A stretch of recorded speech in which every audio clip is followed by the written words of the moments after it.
Good afternoon to all of you. आप सभी का बहुत बहुत स्वागत है एडंकल गेट की तैयारी यूट्यूब चैनल पे। कैसे हैं आप सभी लोग? आई होप आप लोगों की प्रिपरेशन बहुत अच्छी चल रही होगी। चलिए, तो सबसे पहले सेशन को लाइक कर दीजिए और अपने दोस्तों के साथ शेयर कर दीजिए। व्हाट्सएप स्टेटस और टेलीग्राम ग्रुप्स में इसे सेंड कर दीजिए ताकि मैक्सिमम लोग इससे बेनिफिटेड हो सकें। So my name is Ravi Pratap Rao and I have more than 6 years of teaching experience. और मैं यहाँ पे इरिगेशन इंजीनियरिंग कवर कर रहा हूँ, जिसके अंदर आज हम लोग टॉपिक डिस्कस करेंगे, that is canal regulation work. अभी जो मेन चैप्टर पढ़ने के बाद मैंने बोला कि छोटे छोटे टर्म्स आपको समझने होंगे, जैसे क्रॉस ड्रेनेज वर्क आपको प्रीवियस क्लास में मैंने बताया, कल के क्लास में। आज हम लोग बात करेंगे कैनाल रेगुलेशन वर्क की, फिर इसके बाद डाइवर्जन हेड वर्क की बात करेंगे, रिवर ट्रेनिंग की बात करेंगे। ये जो टर्म्स है ना, इनसे ऑब्जेक्टिव क्वेश्चन अच्छे अच्छे बन जाते हैं, इसीलिए, और हैं छोटे छोटे आसान से हैं, इसे अलग अलग करके हम लोग पढ़ ले रहे हैं। तो चलिए आइए सेशन को स्टार्ट करते हैं हम लोग, टाइम को वेस्ट ना करते हुए। क्या होता है कैनाल रेगुलेशन वर्क? हर एक चीज़ नाम में छिपा है, नाम से ढूंढने की कोशिश करें। कैनाल को रेगुलेट करने के लिए जो वर्क किया जा रहा है उसे कैनाल रेगुलेशन वर्क बोल रहे हैं। रेगुलेट करने के लिए मतलब क्या हुआ कि उसके वाटर के जो डिस्चार्ज है, वेलोसिटी है, डेप्थ है, इनको रेगुलेट करने के लिए, इनको कंट्रोल करने के लिए हम लोग जो भी वर्क करते हैं उसे बोलते हैं canal regulation work. Simple definition हो गया। The works which are constructed in order to control and regulate discharge depth velocities are known as canal regulation work। Simple definition हो गई। अब ये जो डिस्चार्ज डेप्थ या वेलोसिटी, इनको कंट्रोल करने के लिए कैसे आप क्या करोगे? बहुत सारे कंपोनेंट हैं जिन पे आपको काम करना होगा, जैसे देर आर डिफरेंट टाइप्स और different components of canal regulation work. Canal regulators, canal scapes, canal modules, canal fall. क्या है, थोड़ा बहुत आइडिया ले लीजिए। कैनाल रेगुलेटर जो लगाए जाते हैं वो एक पेरेंट कैनाल होता है, और एक कैनाल जो पेरेंट कैनाल से निकाला जाता है, ऑफ टेकिंग कैनाल, वहाँ वहाँ पे लगाए जाते हैं दोनों जगहों पे, जिससे आसानी से पानी जो है ऑफ टेकिंग कैनाल में यानी नए वाले कैनाल में जा सके। कैनाल स्केप, नाम से ही सब कुछ देखें अगर, तो स्केप मतलब पानी अगर कैनाल में ज़्यादा हो गया तो उसे बाहर निकालने के लिए कुछ स्ट्रक्चर बना रहे हैं, उसे क्या बोलते हैं? कैनाल स्केप बोलते हैं। सरप्लस वाटर, एक्स्ट्रा वाटर कभी कभी आ जाता है कैनाल में, जैसे फ्लड आ गया, बाढ़ की स्थिति आ गई तो कैनाल में ज़्यादा पानी आ जाता है, तो ऐसा भी हो सकता है, या कोई भी सिचुएशन हो सकता है। अब उतना वो बियर नहीं कर पाएगा, कैनाल की भी एक कैपेसिटी होगी, उस कैपेसिटी के बाहर बाद अगर फ्लो हो रहा है तो वो फिर स्ट्रक्चर फेल हो सकता है, तो इसलिए हमें उस वाटर को निकालना होगा। नेक्स्ट है कैनाल मॉड्यूल्स या आउटलेट होते हैं।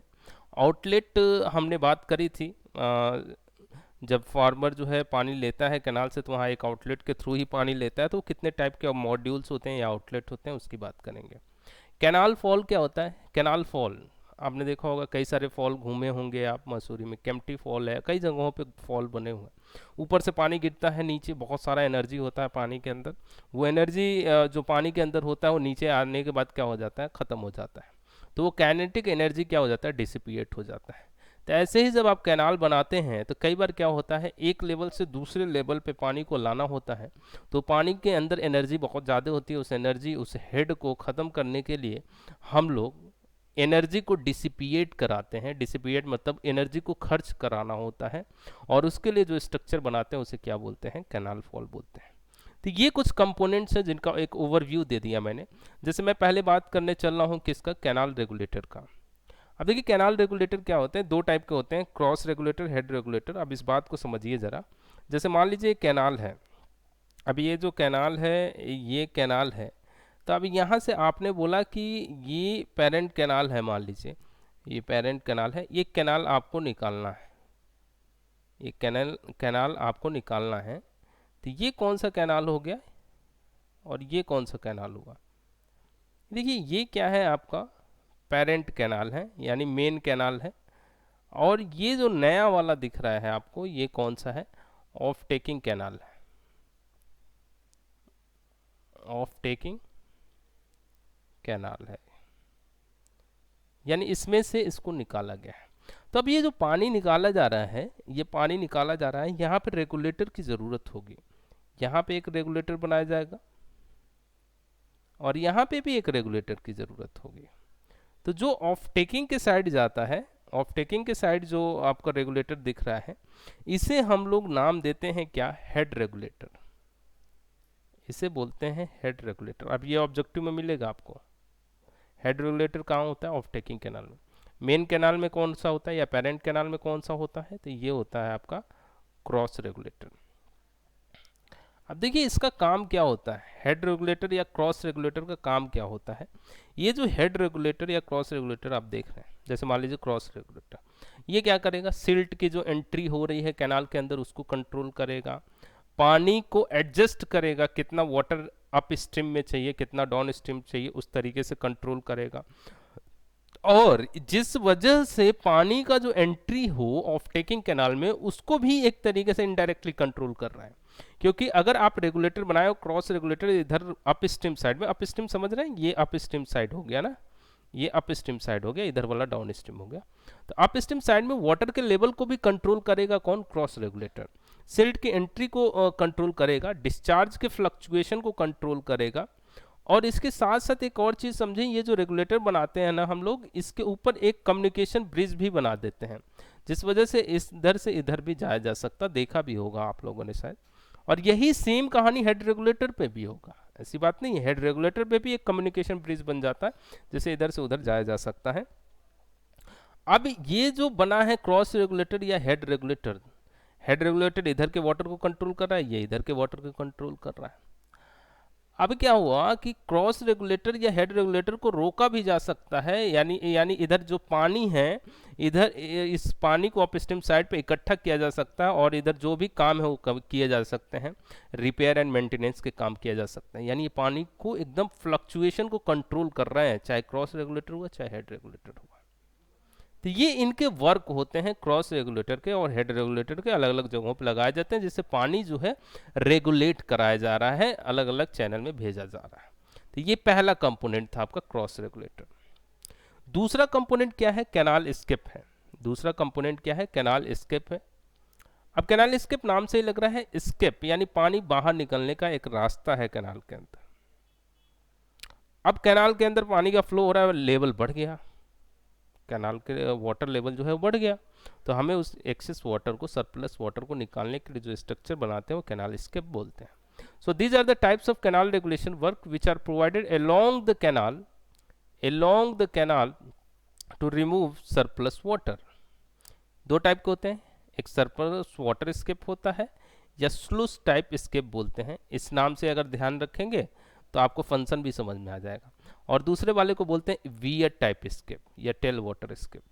जैसे मान लीजिए आपने ये कैनाल का फ्लो हो रहा है, तो यहाँ पे आपने क्या कर दिया, यहाँ पे आपने कोई एक स्लूस गेट लगा दिया, जिसको उठा दो तो पानी क्या हो जाएगा, नीचे से बाहर निकल जाएगा। या फिर आपने क्या किया, एक वियर बना दिया। अब इस वियर को बनाने के बाद क्या होगा, ये पानी इधर इकट्ठा होगा और ये पानी जब ज़्यादा हो जाएगा तो इधर आसानी से निकाल लिया आपने। वियर एवेराज, अच्छा वियर एवेराज आपने पढ़ा नहीं है, आगे नेक्स्ट लेक्चर में वही बताऊंगा मैं, वो डाइवर्जन हेडवर्क में आएगा। तो दोनों तरीके से आप जो है एक्सेस वाटर, सरप्लस वाटर को निकाल सकते हो। बेसिक टर्म है इसलिए बेसिक आइडिया दे रहा हूँ आपको। नेक्स्ट होता है कैनाल मॉड्यूल। कैनाल मॉड्यूल क्या होता है, ये मैंने बताया आपको कि ये आउटलेट यानी माइनर डिस्ट्रीब्यूटरी या फिर लास्ट वाले में लगाया जाता है, फील्ड कोर्स के आउटलेट पे लगाया जाता है।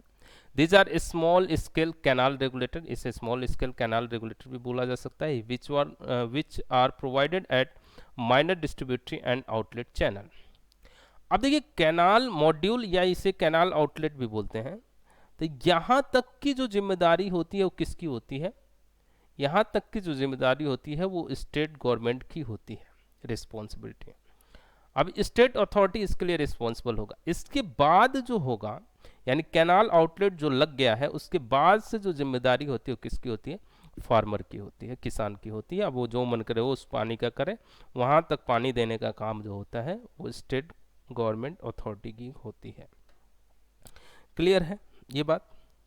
तो उसके बाद कल्टीवेटर या फार्मर की रिस्पॉन्सिबिलिटी होती है। 3 टाइप के कैनाल मॉड्यूल होते हैं। कौन कौन से होते हैं, it is of 3 types, non modular outlet, semi modular outlet, modular outlet. Non modular, semi modular, modular. अच्छा मॉडुलर आउटलेट को हम लोग रिजिड मॉड्यूल भी बोलते हैं, रिजिड मॉड्यूल भी बोलते हैं इसको। चलिए तीनों को समझ लेते हैं। नॉन मॉडुलर आउटलेट कौन से होते हैं? दिस डिपेंड्स अपॉन, देखिए ये लाइन ध्यान रखिएगा, this depends upon head difference of water between distributary and outlet channel. ये जो आउटलेट बनाया जाएगा नॉन मॉडुलर आउटलेट, ये डिपेंड करेगा किसके ऊपर? हेड डिफरेंस के ऊपर, head difference of water. Head difference किसका हेड डिफरेंस? डिस्ट्रीब्यूटरी और आउटलेट का जो हेड डिफरेंस आएगा उसके ऊपर डिपेंड करता है। तो नॉन मॉडुलर आउटलेट का एक एग्जांपल अगर आप देखें तो सबमर्सिबल पाइप होता है। ऐसे सेमी मॉडुलर आउटलेट अगर आप देखेंगे तो सेमी मॉडुलर आउटलेट में देखेंगे अगर, so this depends upon head of water available in distributary canal. Non modular किस पे डिपेंड किया? हेड डिफरेंस हो between distributary and outlet channel, जैसे सबमर्सिबल पाइप मैंने बोला।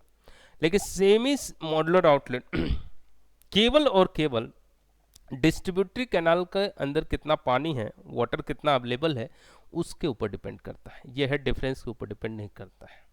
सो semi modular outlet, this depends upon head of water available in distributary canal only. For example venturi pipe arrangement. ऐसे बहुत सारे एग्जाम्पल आते हैं, एग्जाम्पल ज़्यादा इंपॉर्टेंट है इसलिए मैं बोल रहा हूँ बार बार, एग्जाम्पल कई बार पूछा गया है। तो सबमर्सिबल पाइप अगर पूछ देगा कौन सा आउटलेट है, ये ऑप्शन रहेंगे, नॉन मॉडुलर आउटलेट है। वेंचुरी पाइप अरेंजमेंट कौन सा आउटलेट है? सेमी मॉडुलर आउटलेट है। इस तरीके से ऑप्शन आपको मिलेगा। नेक्स्ट है modular outlet. Modular outlet, these outlets are design for a fixed और कांस्टेंट वैल्यू। ये किसी भी वैल्यू के लिए डिजाइन किए जा सकते हैं, ये किसी पे डिपेंड नहीं करते हैं। पिछले वाले दो डिपेंड कर रहे थे ना, नॉन मॉडुलर किस पे डिपेंड कर रहा था? Head difference of water between distributary and outlet channel. Semi modular किस पे डिपेंड कर रहा था? जो वाटर अवेलेबल है किस में? डिस्ट्रीब्यूटरी कैनाल में। मॉडुलर किसी पे डिपेंड है, ये जितना पानी के लिए चाहो, जितना कांस्टेंट वैल्यू डिस्चार्ज चाहो, फिक्स्ड वैल्यू डिस्चार्ज चाहो, उसके लिए आप डिज़ाइन कर सकते हो। फॉर एग्जांपल इसका है गिब्स मॉड्यूल। जब आप एमटेक वगैरह करेंगे तो गिब्स मॉड्यूल वगैरह भी डिटेल में पढ़ना पड़ता है आपको, हालांकि अभी नहीं पढ़ना है हम लोगों को। तो गिब्स मॉड्यूल इसका एक एग्जांपल है। तो ये तीन टाइप के मॉड्यूल होते हैं, non modular, semi modular, modular outlet. Clear है? एग्जांपल के साथ याद रखिएगा। अब देखिए इन्हीं से रिलेटेड कुछ टर्म्स होते हैं जिन्हें हमें देखना होगा। जैसे पहला जो टर्म होता है फ्लेक्सिबिलिटी। फ्लेक्सिबिलिटी क्या होता है? फ्लेक्सिबिलिटी जो है, अब देखिए ये थोड़ा सा याद करने वाला चीज़ है दोस्त। अगर आप इसे याद रखोगे तो आपके क्वेश्चन सही हो जाएंगे। मैं बोला ना ऑब्जेक्टिव में यहाँ से थोड़े थोड़े पॉइंट जो है आपको ध्यान देने होंगे, वहाँ से एक क्वेश्चन आपका बन जाएगा। जैसे मैंने अभी एग्जांपल बताया modular outlet, semi modular, non modular, उसका एक एक एग्जांपल कई बार पूछा गया है। ऑफ टेकिंग कैनाल में कौन सा रेगुलेटर होता है, मेन कैनाल में कौन सा रेगुलेटर होता है, पेरेंट कैनाल में, सॉरी। ठीक है, ये ऑब्जेक्टिव क्वेश्चन बन गया। अब ये फ्लेक्सिबिलिटी का डेफिनेशन पूछ देगा। Flexibility, sensitivity, setting, drowning ratio, ये सारे लगभग सिमिलर होते हैं, थोड़ा थोड़ा चेंज होता है। तो उन चीज़ों को थोड़ा सा ध्यान रख करके ऑब्जेक्टिव क्वेश्चन आपको सही करना है। जैसे मैंने बोला फ्लेक्सिबिलिटी क्या होता है, so it is the ratio of rate of change of, it is the ratio of rate of change of discharge, rate of change of discharge at outlet, outlet जो फील्ड कोर्स पे लगाया गया है, to the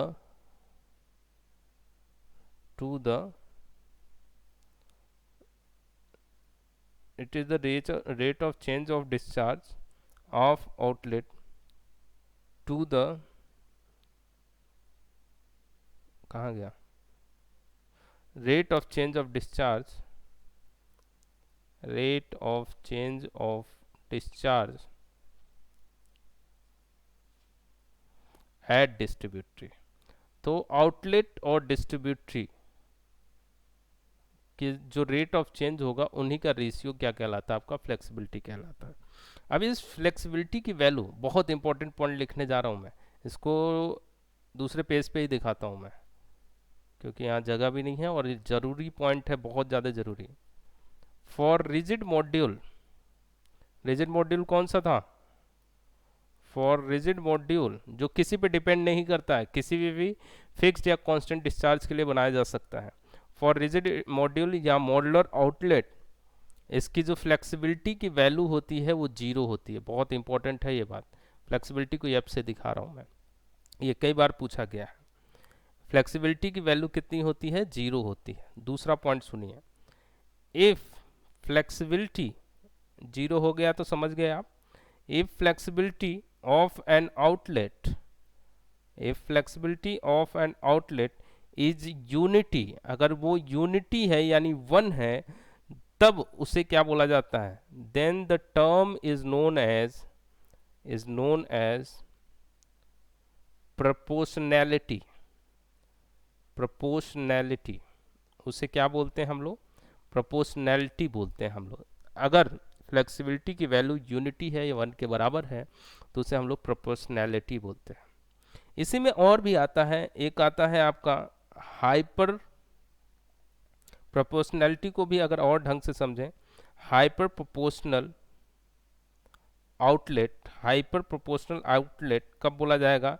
जब flexibility की value F की value more than one हो।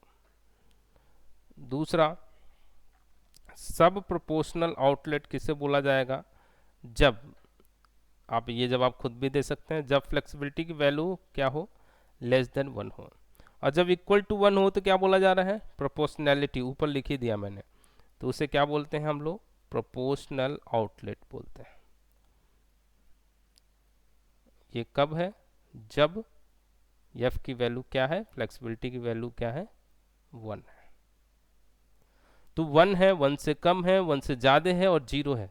चारों को मैंने क्या बता दिया आपको, क्या क्या नाम से जाना जाता है, इसलिए थोड़ा सा ध्यान रखेंगे आप। क्लियर है बात? चलिए, तो फ्लेक्सिबिलिटी का टर्म समझ में आ गया आपको। सेकेंड टर्म समझते हैं, सेंसिटिविटी। थोड़ा सा चेंज होगा बस यहाँ पे। सेंसिटिविटी क्या है? It is the ratio of, sensitivity को हम लोग यस से डिनोट करते हैं। It is the ratio of rate of change, rate of change of discharge. Same चीज़ है, देखो ऊपर वाले लाइन में भी यही था, एट आउटलेट, लेकिन थोड़ा सा चेंज आपको मिलेगा क्या? नीचे। तो ये इसलिए बोला टर्म्स सिमिलर है। To the rate of change of, to the rate of change of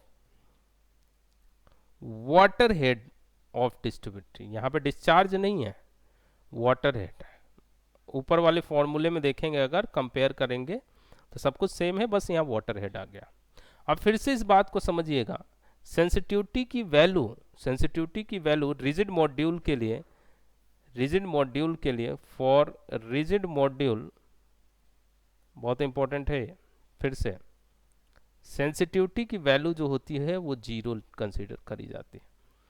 तो ध्यान रखिएगा, ये ऑब्जेक्टिव में पूछा जाता है, इसलिए बहुत मैं जोर दे रहा हूँ इस पर। ये वाले पूरा पेज जो है इंपॉर्टेंट है और ये वाली लाइन फिर से इंपॉर्टेंट है। तो सेंसिटिविटी हो गया। नेक्स्ट है सेटिंग। सेटिंग को देखिए, सेटिंग को सेटिंग लिख करके दिखाते हैं, क्योंकि यस से सेंसिटिविटी हमने दिखा दिया है। तो सेटिंग क्या होता है?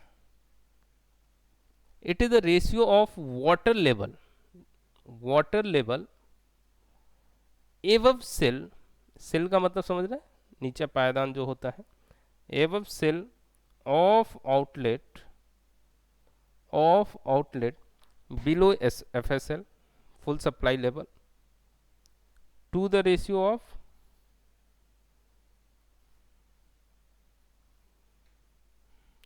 to the ratio of water level, water level of distributary canal, of distributary canal। Clear है बात? इसे बोलते हैं सेटिंग्स। अब नेक्स्ट, फ्लेक्सिबिलिटी समझ लिया आपने, सेंसिटिविटी समझ लिया आपने, सेटिंग समझ लिया। नेक्स्ट टर्म है ड्राउनिंग रेशियो। ड्राउनिंग रेशियो देखिए क्या होता है। ड्राउनिंग रेशियो क्या है? ड्राउनिंग रेशियो ये भी पूछा गया है कई बार। It is the ratio of the depth of water, depth of water level over crest on the downstream of the module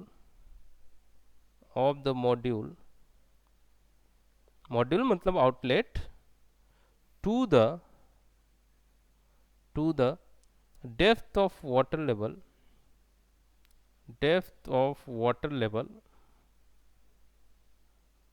over crest on the upstream of module. यानी एक डाउन स्ट्रीम का है और एक क्या है, अप स्ट्रीम का, बस यही चेंज है। वाटर लेवल को दिखाया जा रहा है तो उसे क्या बोला जा रहा है, ड्राउनिंग रेशियो बोला जा रहा है। तो ये सारे टर्म्स हमें ध्यान रखने होंगे। तो सारे कंपोनेंट हमने समझ लिए। एक कंपोनेंट अभी बचा हुआ है कैनाल फॉल, वो हम लोग नेक्स्ट क्लास में कवर कर लेंगे, क्योंकि आज के लिए इतना ही रखेंगे। हमने 3 कंपोनेंट देख लिए आज। क्या क्या देख लिए हमने, देख लिया कैनाल रेगुलेटर, देख लिया कैनाल स्केप, देख लिया हमने कैनाल मॉड्यूल, देख लिया हमने। कैनाल मॉड्यूल ज़्यादा इम्पोर्टेंट था, तो बाकी कैनाल फॉल जो है हम लोग नेक्स्ट देख लेंगे। नेक्स्ट क्या देख लेंगे, ये चीज़ जो आता है आपका डैम में भी आता है। स्पिलवे जब आप पढ़ोगे तो कैनाल फॉल जैसे बनाया जाता है वैसे स्पिलवे भी बनाया जाता है, बहुत सिमिलर होता है। तो वहाँ पे भी देख सकते हैं, आगे इसमें भी देख सकते हैं, दोनों कहीं पे भी पढ़ सकते हैं आप। लेकिन मैं कोशिश करूँगा वहीं पे बताऊँ, क्योंकि दोनों को एक तरीके से रिलेट करके बता दूंगा तो हमेशा याद भी रहेगा। और 2-3 क्लास बाद डैम स्टार्ट होने वाला ही है, तो हम लोग डाइवर्जन हेडवर्क पढ़ेंगे, इसके बाद रिवर ट्रेनिंग पढ़ेंगे, फिर डैम स्टार्ट हो जाएगा। तो बने रहिए, दोस्तों के साथ शेयर भी करिए, और डिस्क्रिप्शन में गेट की तैयारी टेलीग्राम लिंक है, उसे ज्वाइन कर लीजिए। यूट्यूब चैनल को अभी तक अगर आपने ज्वाइन नहीं किया है तो ज्वाइन करिए। मिलते हैं नेक्स्ट क्लास में डाइवर्जन हेडवर्क के साथ। तब तक मस्त रहिए, खुश रहिए, पढ़ते रहिए और तैयारी अच्छे करते रहिए। ठीक है, मिलते हैं नेक्स्ट क्लास में। Thank you so much. जय हिंद, बाय बाय।